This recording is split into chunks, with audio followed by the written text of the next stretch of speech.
Hello everybody and welcome back to the channel. In Microsoft Flight Simulator 2024 pricing and feature list, has been released. So stick around because we're going to talk about it because the pricing goes rather high. If you are interested in acquiring any of my Overkills tutorial guides for Microsoft Flight Simulator or simply interested in supporting the channel, please consider joining us on Patreon. Patreon subscribers level tier 2 and above have access to all of my guides as well as any future releases that come down the road. Patreon link can be found in the description below.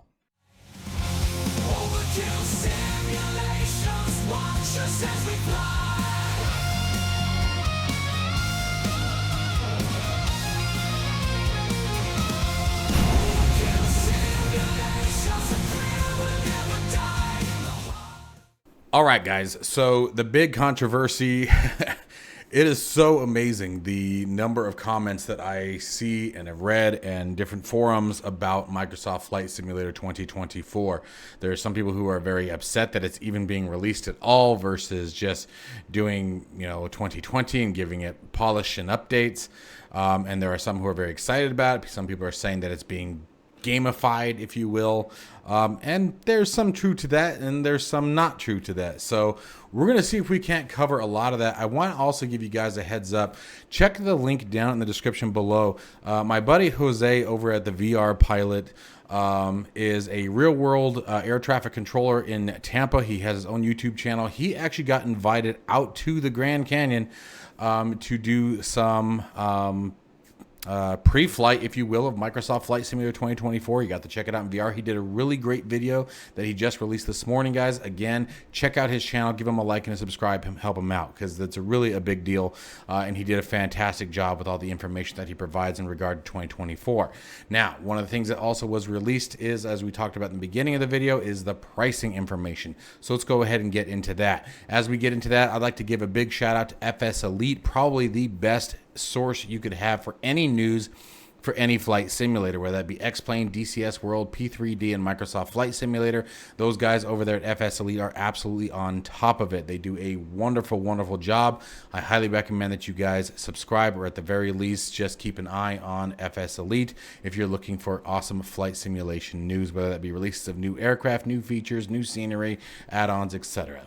So, with that in mind, let's jump over to FS Elite's site and check out the awesome article that they wrote in regard to the pricing. All right, so first thing that we want to touch base on, obviously, is the release date. You're looking at November the 19th of 2024, guys. So just, we'll see here, that'd be 2 months from today, from the time of this video. Today's September the 19th.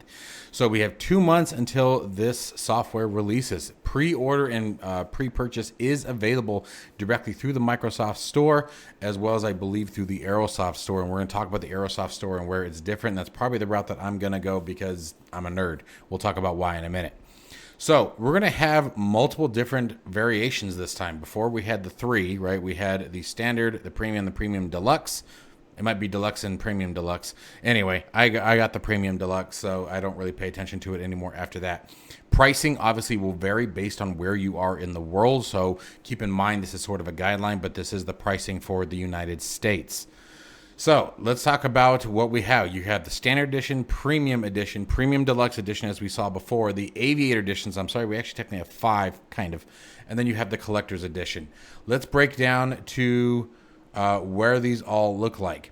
Here's the breakdown to the, we're going to leave the collector's edition out of it for just a minute. The standard 4, the biggest things that I'm noticing are the new aircraft as well as the upgraded aircraft. I'm not too concerned on the highly detailed airports. There's only 155 of them, so I would imagine you're going to have things, and actually see 160 at the max level, I think. Well, let's scoot down here for just a minute. Yeah, that's what I thought. Okay, so we're going to focus on these because Aviator Edition goes into the Collector's Edition. With Collector's Edition, just has a few things that you can actually physically have. So we'll talk about that in a minute. So with me, the scenery, 160 airports, when you think about how many thousands of airports are around the world, I mean, it's still great. I don't want to take away from that, but it's not my focus, right? Because in my opinion, and I think I've stated this before, third-party scenery is always going to trump anything that is inside the simulator. Okay, in my opinion, depending on who the developer is, right? Obviously, there's caveats to that. Some developers do better jobs than others, but for your good developers, the ones that pay attention to detail, third-party scenery, in my opinion, is probably still going to be the way to go. But who knows? We'll see, right? Especially for someone like me who lives in a smaller regional area like Tucson International Airport.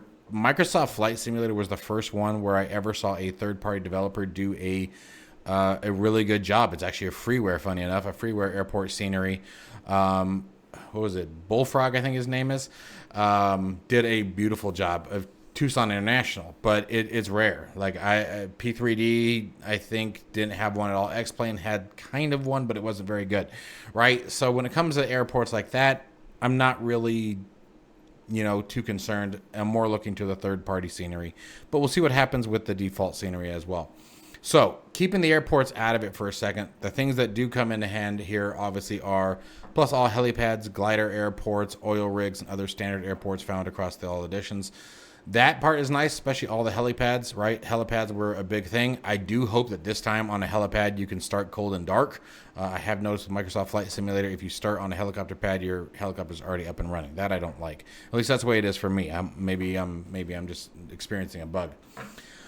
So the aircraft are really what it comes into it. So you have, let's go to the Aviators Edition. You have 50 upgraded Microsoft Flight Simulator 2020 airplanes.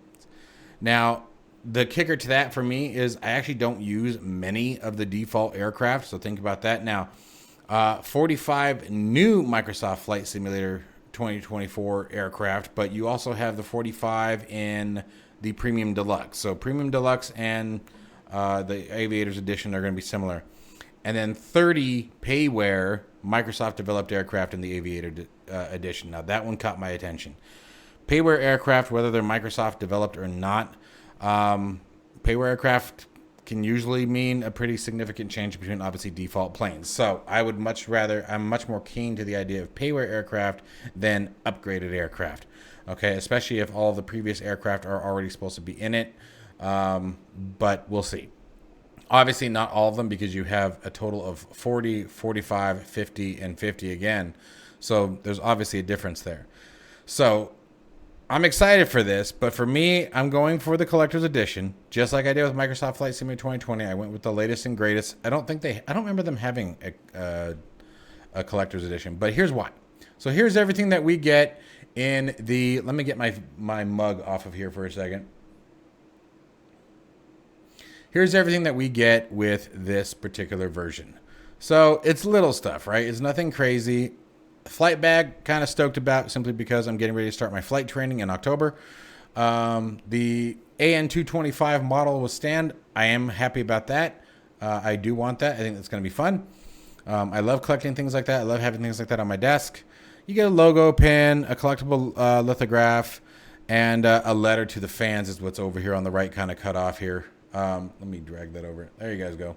Okay, so, and then you get this collectible retail box. I'm not quite sure what the box is about, but, I mean, you can hang it up on the wall, put it up on a shelf, sort of like we were talking before. But the other stuff I'm excited about. Okay, so I am happy about that. I think it's just fun to have little things like that for me. But let's get into the pricing. Now it's time for the good news. Here you guys go. There's another, if you guys want to pause to read, here's everything that you guys get with the collector's edition on top of everything that is in the Aviators edition. So it's the Aviators plus the collector's features, right? So here's where we go. First, where to pre-order. United States tells you guys you got it from the Microsoft Store right now. Here's where it begins. So we start with the standard edition at $70 and watch it climb. $99 at the deluxe, so $129 at the premium deluxe, $199 at the Aviators edition, and $259 excluding taxes. So let's just be real. I'm going to round it up to $300 is what I'm going to call that. Probably more like $270, $275. Let's do $275. Okay, I guess I won't be too ridiculous here.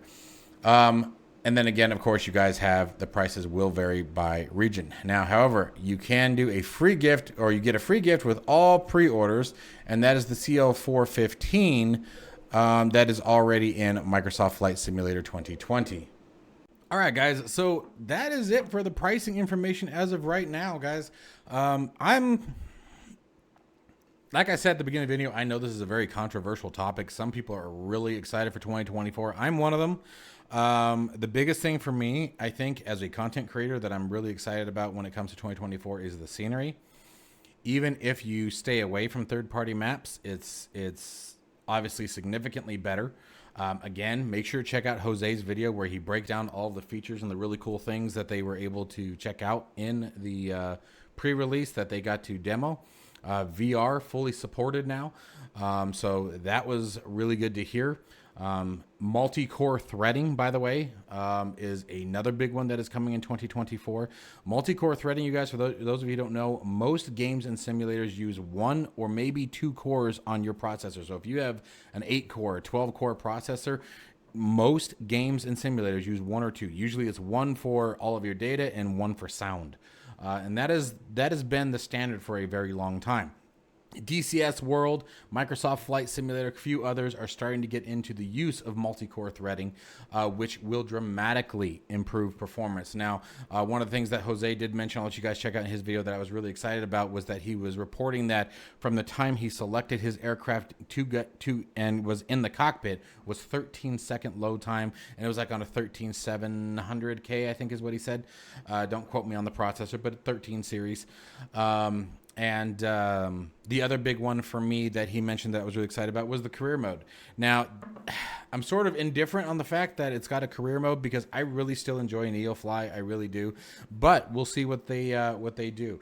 One of the things to speak to the gaming aspect of Microsoft Flight Simulator, yes, they have put in a couple of aspects that could be considered gamifying. But the career mode and the mission set that they are doing is also after speaking with their real world counterparts. So trying to make, say, a firebombing mission as realistic of experience as possible. Everything from the refuel of the aircraft, which I'm super excited about, guys. Again, make sure you check out Jose's video. Link to his channel will be down in the description below. Give him a like and a subscribe. But one of the things that looks absolutely gorgeous in 2024 is the water. The water looks amazing. Scenery will no longer be stored locally on your computer unless it is a third-party add-on. You'll still have the community folder. They have stated that 90% of all of your add-ons should work. Jose hit it right on the head in his video, and as someone who does IT for a living, there are still going to be plenty of things that break. Okay, moving your add-ons from 2020 to 2024, guarantee you're going to have bugs, guarantee there's going to be issues, but they're going to be things that I imagine that the developers will be able to resolve rather quickly because the base architecture, my understanding as far as the community folder and third-party add-ons, is still going to be basically the same. So there's a lot of things that are coming with it, guys. Again, I'm going to say it one more time. Jose's channel, link to it down in the description below. Make sure that you guys check out his video. It is absolutely phenomenal. He did a really good job. There's a ton of information. You can tell he's jacked up on caffeine in the video, which I totally get. Jose, I feel your pain, brother. But anyway, I'm excited for it. I'm going to be getting it. I'm going to grab the collector's edition. I'm going to go all out on this one. November the 19th, 2024 is the release date. There's a lot more information that I'm sure is going to be coming down the pipeline as we get closer to that release date. So make sure you guys stay tuned to FS Elite, your other favorite content creators, and here on Overkill Simulations for the latest and greatest on Microsoft Flight Simulator 2024. As always, guys, stay safe and healthy. I'll see you in the next one.